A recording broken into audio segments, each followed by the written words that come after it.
আজকের একটা বেশ গুরুত্বপূর্ণ টপিক নিয়ে আমি আলোচনা করতে চলেছি। কম বেশি আমাদের প্রত্যেকের লাইফে মানে মোস্ট ইম্পর্টেন্ট এই টপিকটা।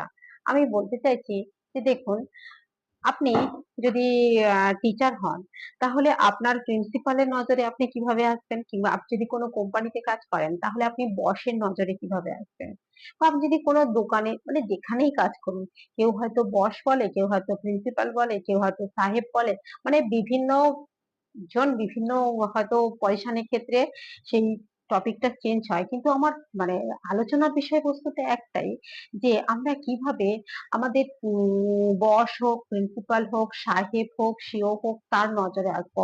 আপনি যদি অফিসের সিও হন, তাও কিন্তু আপনি মানে নন, মালিক নন।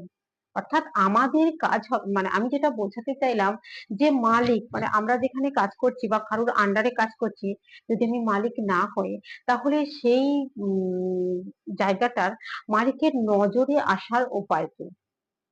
তো বন্ধুরা, টপিকটা নিয়ে আলোচনা করা যাক। হ্যালো এভরিওয়ান, আমি আপনাদের রশ্মি। আশা করি সবাই ভালো আছেন। যে যেখান থেকে দেখছেন আর সবাই সুস্থ আছেন, ভালো আছেন, স্বাভাবিক আছেন, এভেন এটা মোস্ট অফ দা কথা হলো সবাই মোটিভেট আছেন। তো চলুন ভিডিওটা স্টার্ট করা যাক। ফার্স্ট আমি আপনাদের একটা রিয়েল এক্সাম্পল দিয়ে বোঝাই। আজকালকার দিনে বাড়িতে মেড বা কাজের লোক নেই এমন মানে মানুষ কোথায় খুঁজে পাওয়া যাবে না। আজকে আমি আমার বাড়িতে একটা কাজের লোক রেখেছি।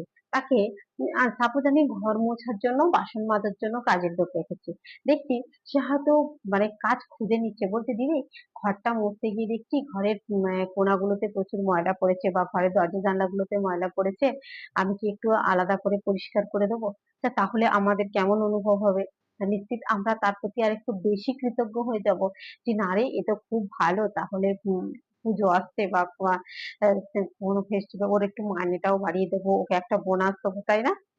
আমি কি বোঝাতে চাইছি আপনারা আশা করি বুঝতে পেরেছেন। বা এরকম যদি কাজের লোক হয়, তাকে হয়তো আপনি ঘর মোছার জন্য, বাসন মাজার জন্য রেখেছেন, সে হয়তো ঘরের সামনেটা মুছে দিয়ে চলে যাচ্ছে, বা কিংবা আমাদের যে ঘরের কোনাগুলো রয়েছে সেটা ভালো করে মুছছে না, বা হয়তো আমি তাকে আহ মোছার কথা ভালো করে বললে সে রেগে যাচ্ছে, তাহলে তার প্রতি রিয়াক্টটা কেমন হবে? আর যে কিনা আমাদের থেকে কাপড়টা চেয়ে নিচ্ছে, তলাটা পরিষ্কার করবে বলে এক্সট্রা কোনো কাপড় চেয়ে নিচ্ছে, তার প্রতি রিয়াকশনটা কেমন হবে? তো সেই মানে রিয়েল এক্সাম্পল দিয়ে জাস্ট আমি টপিকটা স্টার্ট করলাম, যাতে আমাদের বুঝতে মানে সুবিধে হয়, যে মানে সিম্পলি ব্যাপারটাকে বুঝতে পারে। তো বন্ধুরা, শুরু করা যাক। আমি তিনটে মানে ওয়ে বলবো, যে ওয়ে গুলো ফলো করলে আপনি আপনার বসের নজরে আসতে পারেন, কিংবা আপনি আপনার স্কুলের প্রিন্সিপালের নজরে আসতে পারেন, কিংবা আপনি আপনার মালিকের নজরে আসতে পারেন। আমার ফার্স্ট হলো সময়, টাইম মেনটেন করা। দেখুন, আমরা সবাই চাই না যে যে যেখানেই কাজ করছে, একটু আমার বস তো চাইবে যে সময়ে আসে, কাজটা যেন ঠিকভাবে করে, হাসি মুখে করে। অনেকে আছি কাজ করতে হয় করছি, বা পয়সার জন্য কাজ করছি, তাহলে কিন্তু আপনি বসের নজরে কখনোই আসতে পারবেন না। মন দিয়ে কাজ করুন, সময় মেনটেন করুন, ভালোবেসে কাজ করুন, তাহলে দেখবেন আপনি নজরে আসতে বাধ্য।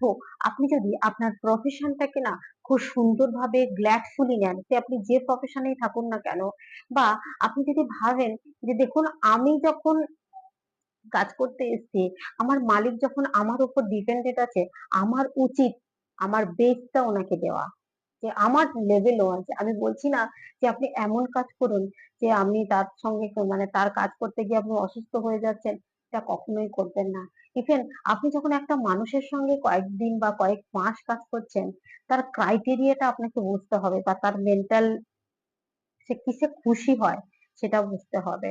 কিছু কিছু আজকের আমি অ্যাজ আ টিচার প্রফেশনে আছি, তাহলে আমার কাজ কি, যাতে করে আমার প্রিন্সিপাল খুশি হয়, সেই খুশিটার ওয়ে জানতে হবে। তাই যত সম্ভব চেষ্টা করবেন টাইম মেনটেন করা এবং হাসি মুখে কাজ করা। এমনও হতে পারে যে হয়তো আপনি আজকে একটা কোনো কাজ করছেন, আপনার সাপোজ ডিউটি 8 ঘন্টা, সেখানে গিয়ে হয়তো 10 মিনিট কি 15 মিনিট দেরি হলো কোনো কাজ করতে।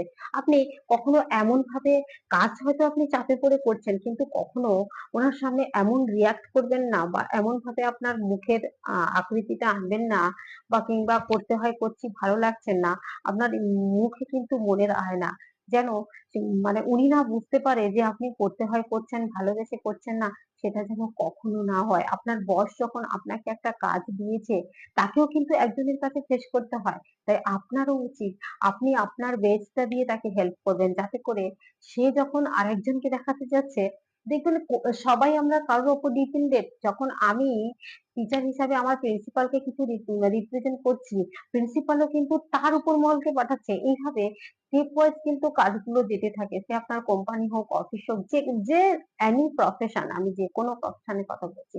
তাই উনিও যেন উনার যে হায়ার লেভেল সেখানে গিয়ে যেন ফেস লস না হয়। তাই আমারও উচিত ভেবে চিন্তে কাজটাকে করা এবং সুন্দরভাবে গুছিয়ে করা, যাতে উনি স্যাটিসফাইড হন।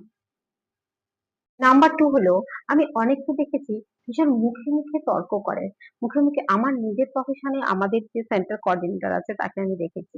যদি আমি মানে উনি যদি হয়তো আমার ভিডিওটা দেখেন না somehow, এরকম করবেন না প্লিজ। হয়তো কোনো কারণবশত আমি হয়তো বুঝতে পারছি ওটা আমার বসের ভুল ছিল, বা ওটা আমার ভুল ছিল না, ওনার ভুল ছিল, সেটাকে আমি রিয়াক্ট করে না বলে ওনাকে যদি আমি একটু হাসি মুখে বা কোনো এক্সাম্পল দিয়ে বুঝিয়ে দিই যে দেখুন আপনি ভুল ছিলেন, ওটাতে কিন্তু আমি ভুল নাই, বা এইভাবে করলে কিন্তু ওটা ঠিক হতো, তখন আপনি আমার কথা শোনেননি, এইভাবে করেছেন। অর্থাৎ মুখে হাসি রেখে, মানে রুড বিহেভ না করে তাকে সুন্দরভাবে বুঝিয়ে দেওয়া। দেখবেন একটা প্রফেশনে একজন মানুষ সবার চোখের মনি হয়, আবার এক একজনকেই মানুষ সহ্য করতে পারে না। কেন বলুন তো? আমরা তো সবাই মানুষ। Why? নিশ্চিত সে বসকে কোনো ঘুষ দিয়ে আসেনি, বা প্রত্যেকটা কর্মচারীকে ঘুষ দেয়নি যে আমাকে ভালোবাসো, আমাকে ভালোবাসো, সামান্য মানুষের কথা বলার ধরন, বোঝানোর ধরন, মানুষকে না তাকে অ্যাপ্রিসিয়েট করতে, তার প্রশংসা তাকে আনতে বাধ্য করবে। দেখবেন একটা ক্লাসে, আমাদের স্কুলে তো অনেক টিচার ম্যামরা থাকে, দেখবেন একজন টিচারকে তার ক্লাস থাকলে সবাই কত হ্যাপি, যে স্যার আসবে কিংবা ম্যাম আসবে, আমরা এই স্যারের ম্যামের ক্লাস করতে ভালো লাগে। আবার আবার দেখবেন একটা স্যার ম্যামের ক্লাস আছে, দূর ভাল লাগে না, বোরিং লাগে, ভয় ভয় থাকা, অর্থাৎ করতে হয় করছি। ব্যাপারটা যেন এরকম কখনো না হয়। আপনি নিজেকে অ্যাজ আ পার্সন, যেখানে আপনি যদি ওখানকার সিও হন, সেই হিসাবে নিজেকে এমন ভাবে রিপ্রেজেন্ট করুন যেন আপনার মানে আপনি শুধু বস না, আপনার যে কর্মচারী রয়েছে সবার কাছে আপনি নয়নের মণি হয়ে যান। মানে এমন আমি বলছি না যে বাড়ি থেকে টাকা নিয়ে নিজের পকেট থেকে টাকা খরচা করে তাদেরকে খাওয়ান দিয়ে ভালো হয়ে যাবেন, এটা কখনোই আমি বলছি না। আপনার বিহেভিয়ারের উপর ডিপেন্ড করছে আপনি তাদের সঙ্গে কেমন ব্যবহার করবেন এবং তাদের সঙ্গে আপনি কেমন ভাবে থাকবেন। নাম্বার থ্রি হলো ঠিকঠাক ভাবে কমিউনিকেট না করা।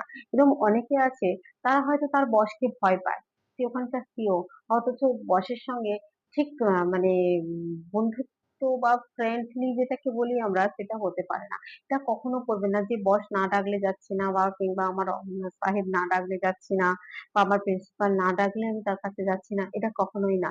আমরা তার সঙ্গে আমাদের দেখুন কাজ তো সবসময় হবে, কাজের বাইরেও তার সঙ্গে একটু ফ্রেন্ডলি এনভায়রনমেন্ট তৈরি করা, যাতে করে ও আমারও কাজ করতে সুবিধা হয়, ফার্স্ট আমার ওনাকে বুঝতে সুবিধা হয়। শুধু যদি প্রফেশন ওয়েতে কথা বলে কিন্তু মানুষকে বোঝা যায় না, তার সঙ্গে যদি আপনি ফ্রেন্ডলি মিশতে থাকেন, বা প্রফেশনাল লাইফের বাইরে গিয়েও যদি কোনো টপিক নিয়ে আলোচনা করেন, বা তার সঙ্গে বসে কথা বলতে পারেন, বা তার হয়তো আপনার হয়তো কোনো সমস্যা তার কাছে আহ জানতে চাইলেন যে দেখুন জানেন তো আজকের আমি এই প্রবলেমটা ফেস করেছি, কিভাবে বেরোনো যায়, এভাবে যদি তার সামনে গিয়ে তার সঙ্গে মানে নিজের প্রফেশনাল লাইফের বাইরে গিয়েও যদি কিছু কথা বলে তার সঙ্গে ফ্রেন্ডলি মনোভাব তৈরি করা যায়, তাহলে দেখবেন আপনি আপনার বসের নজরে আসতে বাধ্য বাধ্য বাধ্য। এটা আমার গ্যারেন্টি। ভালো লাগলে প্লিজ লাইক, কমেন্ট, সাবস্ক্রাইব করে আমার পাশে থাকবেন। আপনাদের একটা লাইক এবং সাবস্ক্রাইব কিংবা শেয়ার আমাকে আরো ভিডিও বানাতে এনকারেজ করবে। আশা করি সবাই ভালো থাকবেন। দেখা হবে অন্য একটা